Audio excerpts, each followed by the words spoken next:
కూటమి ప్రభుత్వంపై YCP MLA మత్సరాస Visweswara Raju సంచలన ఆరోపణలు చేశారు. బాక్సైట్ తవ్వకాల్ని మాజీ సీఎం వైఎస్ జగన్ రద్దు చేస్తూ అప్పట్లో జీవో ఇచ్చారని, కానీ ఇప్పుడు కొత్త జీవో తీసుకొచ్చి బాక్సైట్ తవ్వకాల్ని చేపట్టాలని చంద్రబాబు ప్రయత్నిస్తున్నాడని పాడేరు ఎమ్మెల్యే అన్నారు.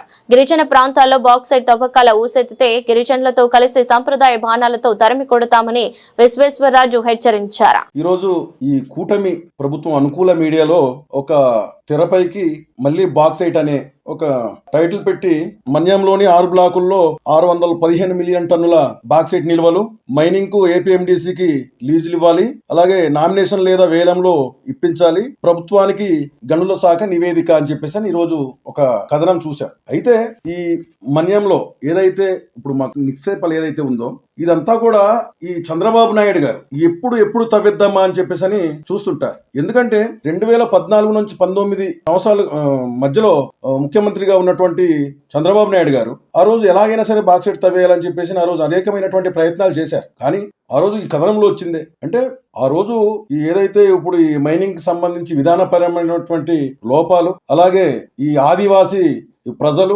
అలాగే ప్రజా సంఘాలు, అలాగే మావోయిస్టులు వీరందరూ పోరాటంతోనే ఇన్ని సంవత్సరాల పాటు అంటే 40 సంవత్సరాల పాటు 50 సంవత్సరాల పాటు ఆగింది అని చెప్పేసి కూడా ఇందులోనే రాశారు. ఈరోజు గడిచినటువంటి జగన్మోహన్ రెడ్డి గారి పాలనలో 5 సంవత్సరాలు ముఖ్యమంత్రిగా ఉన్నారు. అంతకు ముందు అధికారంలోకి రాకముందు చింతపల్లిలో బాక్సైట్ కి వ్యతిరేకంగా ఒక సభ ఏర్పాటు చేశారు. అందులో వేలాది మంది ప్రజలు వచ్చారు. ఆ ప్రజల సమక్షంలో జగన్మోహన్ రెడ్డి గారు ఇప్పుడు టీడీపీ అంటే చంద్రబాబు నాయుడు గారు ఒక మోసపూరితమైనటువంటి వ్యక్తి, ఈయన ఖచ్చితంగా మిమ్మల్ని ఎప్పుడు మోసం చేశాడని చెప్పేసి చెప్పారు. కానీ ఇక్కడ గిరిజన ప్రాంతంలో ఉన్నటువంటి ప్రజలందరికీ కూడా చంద్రబాబు నాయుడు గారు మోసపూరితమైన మనిషి, ఒక మోసం చేసే వ్యక్తి అని చెప్పేసి అందరికి కూడా తెలిసిన విషయమే. అప్పుడు జగన్మోహన్ రెడ్డి గారు నేను అధికారంలోకి వచ్చిన తర్వాత ఖచ్చితంగా ఈ మైనింగ్ ఏదైతే బాక్సైట్ ఈ తవ్వకాలు మైనింగ్ కి సంబంధించినటువంటి జీవో ఏదైతే ఉందో ఖచ్చితంగా నేను రద్దు చేస్తానని చెప్పేసి మాట ఇచ్చారు. ఇచ్చిన మాట ప్రకారం మా జగన్మోహన్ రెడ్డి గారు ఆ రోజు నెల రోజుల కాలంలోనే జీవో నెంబర్ 97 రద్దు చేసి గిరిజనులు పక్షపాతిగా నిలిచినటువంటి వ్యక్తి మా గౌరవ మాజీ ముఖ్యమంత్రి శ్రీ వైఎస్ జగన్మోహన్ రెడ్డి గారు. కానీ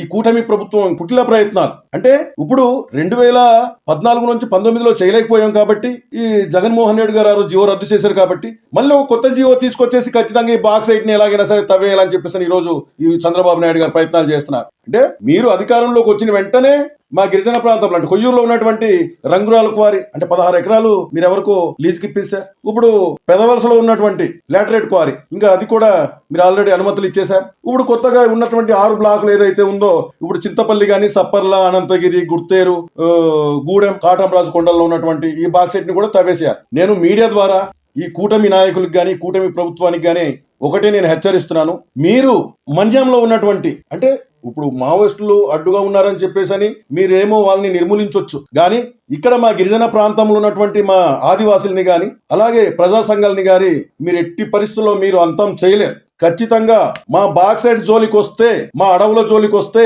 మైనింగ్ జోలికి వస్తే ఖచ్చితంగా ప్రతి ఒక్క ఆదివాసి మా సాంప్రదాయ విల్లంబులు, మా కత్తులు, మా గొడ్డళ్ళు మేము పట్టుకొని ఖచ్చితంగా మిమ్మల్ని బాక్సైట్ ని అడ్డుకునే తీరుతామని చెప్పేసి కూడా ఈ సందర్భంగా తెలియజేస్తున్నాం. అదే విధంగా మీరు చేస్తున్నటువంటి ఇలాంటి మోసపూరితమైనటువంటి పనులు గాని అలాగే ఇలాంటి కుట్రలు గాని ఇలా కుళ్ళు కుతంత్రాల్లో నిండినటువంటి మీ ఆలోచన విధానాన్ని ఈ ఆదివాసీ ప్రాంతంలో ఉన్నటువంటి ప్రజలందరూ కూడా ఎప్పుడో పసిగట్టేశారు. కాబట్టి మీకు ఏ సందర్భంలో కూడా ఇక్కడ అవకాశం ఇచ్చినటువంటి పరిస్థితులు ఇక్కడ లేదు. మీరు ఏ సందర్భంలో పోటీ చేసినా సరే ఇప్పుడు కింద ఉన్నటువంటి ఒక సార్వత్రిక ఎన్నికల్లో గాని లేదా స్థానిక ఎన్నికల్లో గాని ఖచ్చితంగా వైఎస్ఆర్ కాంగ్రెస్ పార్టీకే పట్టం కడతారు తప్ప మీకైతే అవకాశం ఇచ్చడం లేదు. కారణం మీరు చేస్తున్నటువంటి మోసాలు అంటే గిరిజన ప్రాంత ప్రజానికానికి ఏ రకంగా నష్టపోయినా పర్వాలేదు, వాళ్ళు ఏ రోడ్డు మీద పడ్డా పర్వాలేదు, అంటే ఇక్కడ ఉన్నటువంటి ఆదివాసీలందరూ అడుక్కు తిన్నా పర్వాలేదు, కానీ మేము వాళ్ళకు ఉన్నటువంటి ఏదైతే ఖనిజ సంపద ఉందో దాన్ని మొత్తం మేము దోషించుకోవాలనే ఆలోచనతో ఈ రోజు మీరు చేసినటువంటి ప్రయత్నాల్ని ఖచ్చితంగా ప్రతి ఒక్కరు కూడా అంటే ముస్లిం నుంచి కుర్రోడ్ వరకు